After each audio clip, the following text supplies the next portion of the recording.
Patrice Talon face aux enjeux et aux dangers de la réconciliation de l'Église du christianisme céleste. En dehors de son titre de compétiteur né, qu'on lui reconnaît après avoir été longtemps connu au sein de la classe politique béninoise comme la télécommande de Paris, pour son influence sur les acteurs politiques avant qu'il ne soit président de la République en 2016, Patrice Talon tente de s'offrir un autre sacre. Il s'agit du titre de grand réconciliateur. Sur ce terrain, le président béninois compte déjà à son actif plusieurs succès, ou du moins quelques actions qui forcent l'admiration et semblent révéler son côté réconciliateur, surtout à l'égard de certaines confessions religieuses. Ainsi, grâce à son implication personnelle, la crise légendaire qui a secoué l'Église protestante méthodiste du Bénin pendant plus de 2 décennies a connu un aboutissement heureux. Devant toute l'Assemblée du Christ, l'État et le peuple du Bénin, proclamons la réconciliation de tous les fidèles et la réunification de l'Église protestante méthodiste en République du Bénin. Qui l'aurait imaginé? Mais nous voilà, après tant d'années d'incompréhension, tant d'années de peine, tant d'années de haine, tant d'années de perte, nous voilà les uns aux côtés des autres. Oui, c'est toi, Éternel, qui l'as voulu. Rien autre que ta grâce n'aurait pu joindre en un même lieu. Et comme un seul corps, nous entre-temps, nous nous déchirons sans remords. L'heure n'est plus aux incriminations, mais au pardon dans la vérité.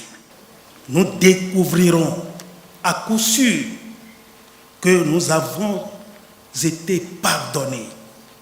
Depuis le premier jour où le chef de l'État nous a réunis, nous a parlé et nous avons accepté son message.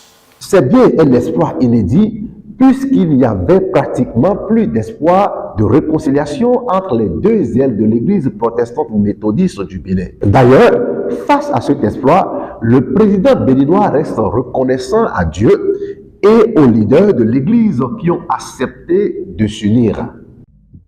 Quand je mesure la joie qui a été la mienne, je peux deviner quelle est la joie que la réunification a pu semer dans le cœur des Béninois, quelle que soit leur appartenance religieuse. Mais le grand mérite est à vous. Alors, je dirais davantage à notre Dieu commun parce que il a fini par vous inspirer.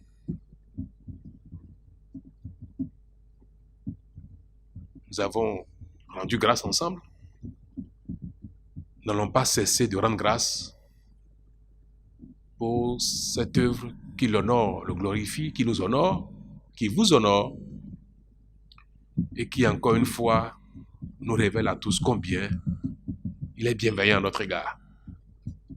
La démarche est bien sous-tendue par un souci de préservation de la paix. Alors, toujours ému par le même zèle et le même souci, comme un sapeur-pompier, il déploie toute sa force pour éteindre la braise qui était sur le point d'embraser la communauté musulmane du Bénin. En un tour de bras, ce feu a été et l'Union islamique a retrouvé le chemin de l'unité dans l'adoration. Quand bien même les dignitaires de la chefferie traditionnelle ne manifestent pas des signes de grande division en leur sein, ils ont aussi profité du cœur de bienveillance de Patrice Talon pour attirer l'attention de la République sur leur sort. Patrice Talon a réussi à faire asseoir autour de la même table la haute autorité royale du Bénin et le Haut Conseil des rois et reines, ce qui a abouti à la reconnaissance de l'existence de la chefferie traditionnelle dans la constitution béninoise par le biais de l'article 151-1 à l'issue de la révision de 2019.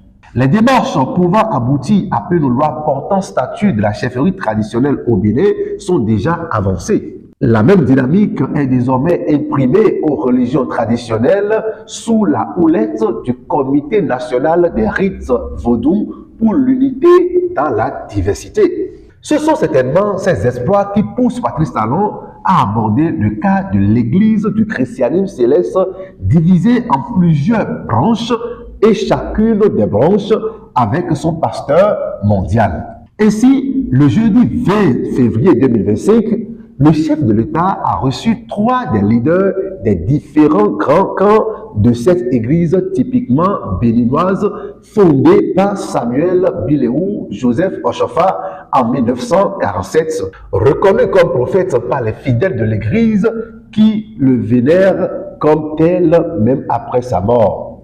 Premièrement, remercie Dieu pour cette réunion-là, parce que ce qu'on espérait entendre diffère de ce que nous avons entendu.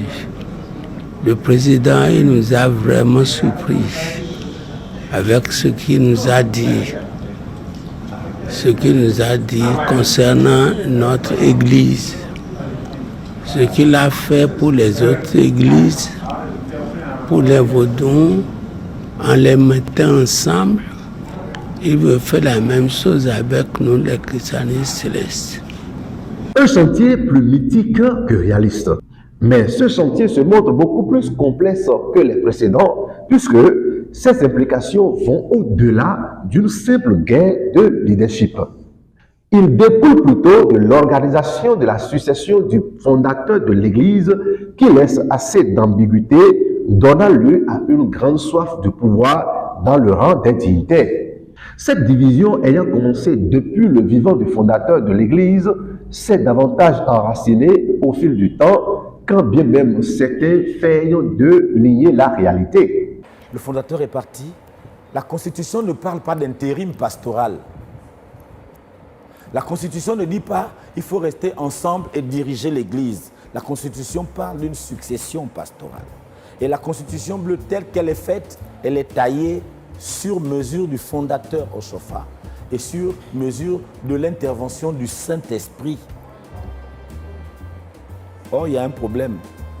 N'importe qui peut avoir la révélation qu'il est le prophète, qu'il est le pasteur, comme ça se voit aujourd'hui. Mais en droit, on ne parle pas d'esprit.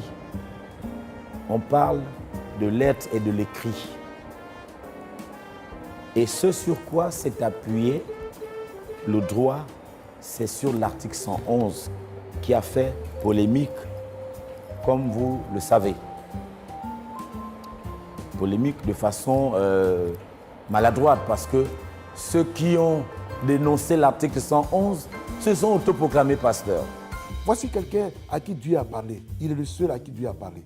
Et il nous a laissé un testament qui est un livre saint pour nous. Il faut qu'on le sache. Le testament du Papa Oshofa, en principe, doit être bonifié parce que c'est un livre saint pour nous. Si on avait reconnu ce testament comme un livre saint pour tout le monde, un livre saint, je crois qu'il n'allait pas avoir ces pagailles-là. Alors, la volonté affichée par le président Patrice Talon pourrait se heurter contre plusieurs obstacles qui vont au-delà des personnes, des leaders qui sont à la tête de chaque aile de l'Église du christianisme céleste. Le premier obstacle est lié à la gloire que chaque leader tire de cette situation. Il suffit de voir l'accueil qui est souvent réservé à chaque leader lors de ses déplacements sur les paroisses et surtout lors du pèlerinage de chacun des camps. Même un chef d'État ne reçoit pas autant d'honneur. Le deuxième obstacle est lié aux retombées du pèlerinage annuel de chaque aile. À Sémé au Bénin, comme à Imeko au Nigeria, ce sont des millions de pèlerins qui font le déplacement chaque année de tous les coins du globe les 24 décembre. Ce qui génère d'importantes retombées économiques pour le Bénin et le Nigeria. Si nous devons suivre l'histoire de l'Église, si nous devons obéir à ce que Dieu a dit au Papa Oshofa, le site du pèlerinage c'est Sémé et nulle part ailleurs. D'accord. Parce que quand Dieu dit, il ne se dédie pas. Il a dit que c'est Sémé et c'est Sémé. Maintenant, Est-ce que c'est encore lui qui a voulu qu'il y ait le pèlerinage à Imeko? Bon, moi je n'en sais rien, puisque je ne sais pas dans ce secret. Et ceux qui... Bon, l'année dernière, on est allé au-delà du million. D'accord. Et c'est un comptage... Million de pèlerins. Oui, million de pèlerins. C'est un comptage qui a été fait de façon scientifique. Et cette année, on espère plus, parce que notre gouvernement s'est impliqué dans l'organisation des pèlerins pour dire que c'est une prophétie que le révérend même, le pasteur lui a dit qu'il arrivera un moment où l'État va s'impliquer dans les affaires de l'Église. Et c'est ce qui est en train de se passer. D'accord. Oui. Oui, l'Église étant née en 1947, c'est encore en 1947 qu'il y a eu le premier pèlerinage. Et ce lieu de Sémé a été révélé à Papa Chofa et dit, c'est là. D'accord. C'est là que tous les ans, les fidèles se réuniront pour le pèlerinage de la Nativité. Et pour lui dire ce qui se profilait à l'horizon, il lui a dit, prends du sable de mer là. Compte, est-ce que tu peux compter? Dit, c'est de cette manière que les gens viendront de partout, il n'y aura même pas de place pour les contenir. D'accord. Du moment où Oshofa s'est installé définitivement au Nigeria, le Nigeria demeure le lieu de rassemblement, le lieu de l'administration de l'Église. Depuis 1976, on n'a plus fait de pèlerinage. On a été coupé de ce pèlerinage. Mais le prophète n'a pas fait de pèlerinage aussi au Nigeria jusqu'en 1983. Donc, quand il s'est installé au Nigeria, il a commencé par œuvrer, par tenir les grandes réunions, par donner même les onctions 2 ans après. Et tous les Béninois devaient aller chercher leurs onctions au Nigeria. Ouais, c'est un peu gênant que ceux qui se disent acteurs de la chose, fondateurs de la chose, doivent se déplacer maintenant pour aller au Nigeria. Ça a commencé par gêner les Béninois. 81, 82, l'église est fermée au Bénin. Il n'y a pas donc de semé. 76, d'abord je quitte le Porto Nouveau. Il n'y a pas eu de semé. Mais après, Papa Boissy est allé à semer. Mais 81, 82, il n'y a plus d'église. Donc, tu ne peux pas t'habiller en blanc.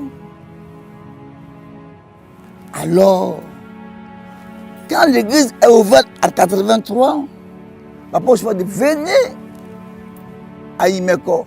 Papa Chofa aussi pour les Nigériens. De 1976 à 82, il n'a pas mis son pied à Imeko. Se réconcilier, c'est donc amputer à l'un de ces deux pays une opportunité de tourisme religieux, à moins que ce pèlerinage ne devienne tournant entre Imeko et Sémé. Une option très peu évidente. Le plus grand obstacle est beaucoup plus dogmatique qu'organisationnel. Il s'agit de l'arrivée du nouveau prophète tel que prédit par le fondateur de l'Église. Celui-là qui devrait être choisi par le Saint-Esprit sans aucune considération de grade et d'ancienneté. Pour parler de l'unité, il faut suivre ce que Oshofa a dit. C'est Oshofa qui a fondé l'Église. Maintenant qu'il est mort, il suffit de se référer à ses écrits. Avant qu'il ne meure, il a dit certaines choses. Si on leurre ce qu'il a dit de côté, c'est qu'on ne veut pas l'unité. Il faut ressortir son testament et nous allons tous nous soumettre. Et c'est par là que nous allons retrouver ce que nous avons perdu. Nous ne pouvons pas abandonner ce testament et parler d'unification. Parce que le texte, on s'assoit ensemble. Le Bénin s'assoit, le Niger s'assoit, on appelle nous autres là, on s'assoit. Et puis on sort les livres. Et puis on dit, bon, vu que acceptons ce que le fondateur a dit. Il y a un seul fondateur, il n'y a pas de... C'est ça. Respectons Oshofa. Mais Dieu va agir. Pour l'heure, on s'amuse. Mais, jusqu'à la question est posée, l'unité est possible en nous basant, il dit, sur la Constitution. L'Église est révélée avec ses institutions. Pour une seule église, regardez le nombre de pasteurs qui la dirigent. Qui va accepter enlever sa toge? J'étais ici quand Adé Ougon est devenu pasteur. Est-ce qu'il est prêt aujourd'hui à enlever sa toge? Il ne va pas accepter à cause de ces protocoles qui sont derrière lui. En suivant les pensées humaines, il refuse de faire la volonté de Dieu. Mais moi, je suis prêt. Même en simple soutane, en faisant des miracles, je sais que je suis grand, mais je ne le discuterai pas. Il est ainsi clair que la venue de ce prophète reste hypothéquée dans un environnement pourri par les conflits d'intérêts. Bien que la réconciliation soit le vœu de tous les fidèles de cette congrégation, elle risque de se heurter aussi contre les réformes qui s'imposent pour certaines pratiques controversées qui, pour d'aucuns, frisent de l'obscurantisme au sein de cette Église. Il va falloir qu'on fasse des réformes, mais avec la bonne volonté, on peut arriver. Ce que le président Talon vise, c'est réalisable s'il y a de la bonne volonté. Quand même, il est grand temps qu'on se mette ensemble. L'autre dit ah non, moi je suis avec Porto Novo. L'autre dit je suis avec le Nigeria. Mais qu'est-ce que le prophète Oshofa a dit? C'est vrai, il y a eu des erreurs. Quand il a quitté la terre, il y a eu des erreurs, il y a eu des autoproclamations de pasteurs. Ceux qui me connaissent, qui m'ont connu, j'ai été contre. Alors, comme je le disais tantôt, sur mon chemin, je n'ai recherché que ce que Papa Oshofa a dit, gloire à son Dieu. Tout ce qui compte pour moi, c'est le livre, la constitution que Papa Oshofa a laissée. À cela s'ajoutent les questions des textes fondamentaux de la congrégation qui tournent autour de la constitution bleue et du livre dénommé Lumière sur l'Église du christianisme céleste. Je persiste et j'insiste, je persiste et je signe. Tous ceux qui vont à l'encontre des dispositions de Dieu pour l'Église du christianisme céleste à travers la constitution testamentaire laissée par Papa Oshofa, je dis les actes qu'il pose sont anathème face à ce que Dieu a dit à Papa Oshofa. Et demeurant, l'histoire retiendra que le président Patrice Talon a tout au moins tenté de réconcilier l'Église du christianisme céleste, quand bien même ce chantier semble plus mythique que réaliste. Alors, s'il réussit à relever ce défi, le président Patrice Talon sera d'office classé dans le rang des grands réconciliateurs et médiateurs du monde, avec des gains politiques non négligeables pour son dauphin en 2026.